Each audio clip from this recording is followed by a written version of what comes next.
3ஆம் தேதியிலேருந்து கெஞ்சினாங்க. மார்ச் மாதம் 3ஆம் தேதியிலேருந்து தலைகீழ சமர் சால்ட் அடித்து பேச்சுவார்த்தை நடத்துவோம். ஏன்னா அந்த 2 ரேடார் டவர் அடித்த உடனே அவங்களுக்கு முடிஞ்சு போச்சு. கண் இல்லை, அந்த சொந்த ஃப்ளைட்டே அடித்தானுங்க. ஞாபகம் இருக்கா? எந்த ஃப்ளைட்டு வருது, அவன் ஃப்ளைட்டா இவன் ஃப்ளைட்டானே தெரியாமல் சொந்த ஃப்ளைட்டே ஃப்ரெண்ட்லி ஃபயரில் அடிச்சு காலி பண்ணாங்க. அதுக்கப்புறமா அந்த ரீஃபியூல் பண்ணுற ஃப்ளைட்டெல்லாம் உடஞ்சி போச்சு. ஸோ உளவு பார்க்க எல்லாமே போச்சுன்னு வச்சுக்கோங்க.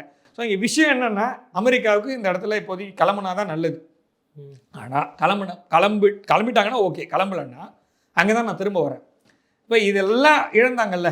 இப்போ புர்ஜ் கலிஃபா பக்கத்தில் துபாய் வந்து ஒரு ஹப்பு, ஓகேவா, ஒரு முனையம் மாதிரி செயல்படக்கூடிய ஒரு இடம். அந்த இடத்துல ஒரு நாள் நீங்கள் மூடினீங்கன்னா பெரிய பிரச்சனை வரும். 2வது 3 நாள் டைம் கொடுக்குறாரு ட்ரம்ப். இப்போவும் என்ன சொல்கிறாருன்னா, போர் நிறுத்தம் சொல்லிட்டு போகிறேன்னு சொன்னார்ல, போகிறவன் சும்மா போல, மனுஷன் இன்னொன்று சொல்லிட்டு போயிருக்காரு.